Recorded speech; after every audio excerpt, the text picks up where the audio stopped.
Hey all, this is the Gamer Guy with another The Little Things video. Today we're going to go ahead and do a live one on Rift, which I guess is a little more current than some of the things I've done so far. Would like to get into some of the little features, I guess, that are different than other MMOs. Again, not a review, but just to look at different features so you have an idea. We've gone to the character creation screen here. We're just going to choose Guardians. There's two different factions in this game. Nothing spectacular there. Not too many character options here. There's three for both sides, male and female. The point I wanted to get in here is you can choose a soul. This is a nice little thing, and we'd like to bring that straight away into the game's mention.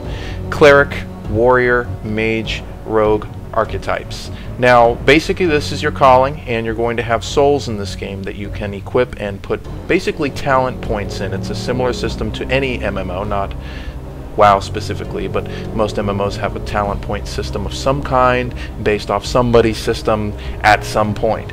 So this is going to be very similar to what you're used to if you're, playing a typical modern MMO. You will choose a foundation for your character. You'll have several options getting into it right away.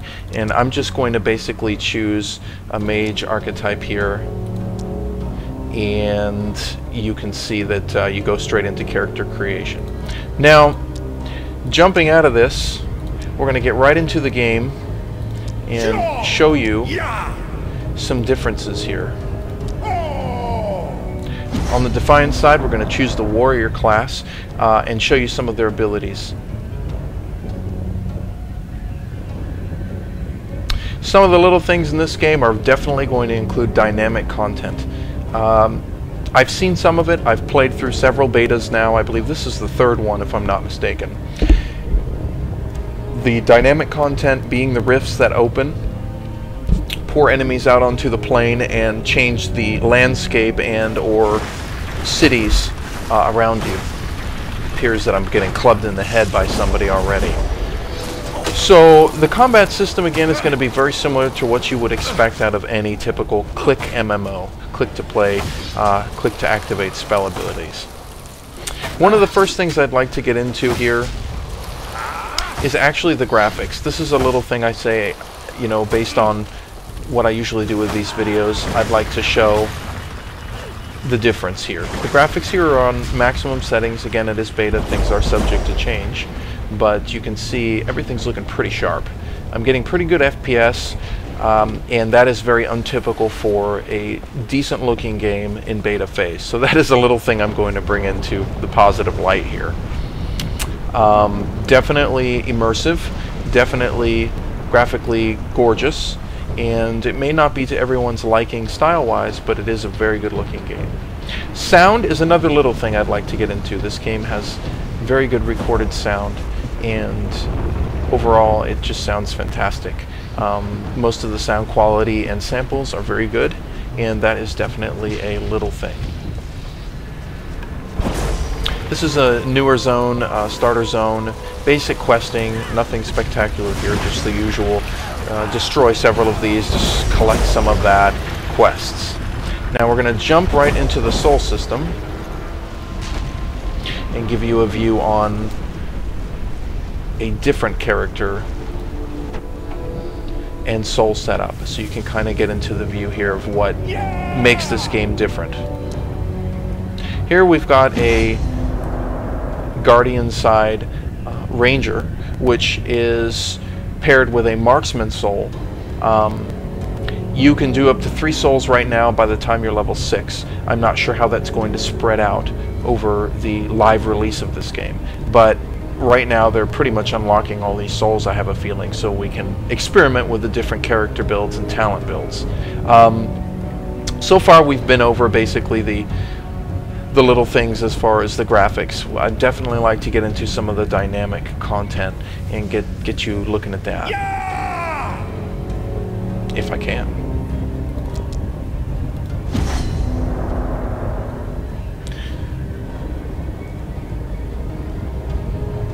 Here we're going to jump right into the Silverwood area, and you're going to see probably some pretty quick dynamic content happening as soon as I log in.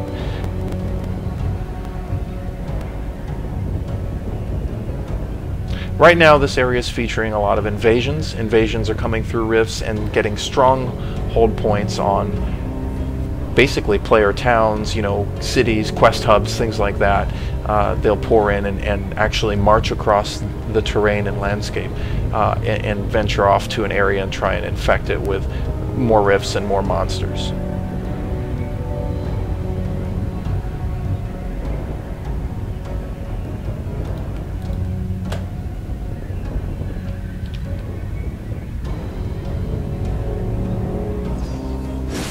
Here we've jumped in. Looks like it took a while to load because there's a ton of action going on here. Now I'm bringing you into this part of the action just so you can see and get a firm look at one of the little things, and that is the invasions, the rifts. Here we've got a bunch of players fighting back a bunch of NPC AI, which is kind of rolling in here and tainting the ground and burning everything and killing everyone. Some of these monsters are relatively tough. If you are in this area and you participate, you will get credit, which is a nice little thing. It very much reminds me of Warhammer's Public Quest. I'm sure there's a lot of controversy on that, but you've got to admit, I mean, it is very similar. It's definitely much more action-packed and well done in comparison to the old Warhammer Public Quest system. So here you've got basically, I'm running a little rough here, but you've got basically a really nice graphical appearance in the world setting. It's very gorgeous graphics. It's very immersive graphics. I like the style. We're going to go to the tactical map here and kind of give you a look at what's happening. You can see these arrows kind of pasted over the invasion parts of the map, and there's an invasion occurring pretty much everywhere right now. I don't know if this is the live version or not, but right now it's pretty hectic. There's invasions going on. The arrows show you where the legions are headed to invade, you know, your NPC hubs, quest hubs, and whatnot. A little thing I'd like to mention here is the map. The map actually has mouse over viewpoints of each area and quest hub. So you can kind of see what's there, what's the name of it, and what it looks like just by running your mouse over the area, like Sanctum Walks. You can see there gives you a little image. That's just a nice little detail. The map is movable, and you can zoom out on the map, which is also a nice little thing. I definitely like to throw them some credit there. You can kind of get in and take a look at the map pretty easily. And I definitely think the interactive live updating of the map when invasions are occurring is a great little thing, and I think more games should involve things like that when dynamic content is present, which obviously isn't very often. This is pretty much the only game that I know of that does live dynamic content right now. I'm sure things will change very soon for most games in that regard. So we're going to get into the soul trees here. Basically, you're going to go in to take a look at the soul setup, and you can see that I've chosen Ranger, Nightblade, and Marksman. I've combined all three of these souls and unlocked different abilities throughout the tree. You can see there's different abilities: Crippling Shot, Improved Quick Shot, Boister. Marksman has a pet, and that comes at level 1 for you. Actually, that's Ranger. Marksman is more of a ranged DPS archery tree, and Ranger is more of a pet class tree. But you can combine any of these trees, like Saboteur, Riftstalker is a rogue. Anything under the rogue archetype you can combine into your trees. You can choose what you'd like from the trainers at level 2, 4, and 6. So it's a very nice system. It's very smart and well thought out. As you add points in the top, like I just did, it unlocks things at the bottom. So it's kind of a neat feature. You get spells as you add points in your talent trees. I'd like to, you know, definitely mention that as a little thing. It's a very neat feature, and I think it's pretty smart. It gives you basically instant abilities, and it gives you some gratification on the talent tree. Save and exit right there in the UI. I will say the game is very similar, again, to most titles, but those are just some little things I'd like to go over. Very simple. So far, I haven't seen anything that is extraordinarily different than most games that you've played, but The dynamic content of the rifts and the invasions is the strong point to Rift Plains of Telara, and will continue to be developed upon, I'm sure, once the game releases and once they get more feedback.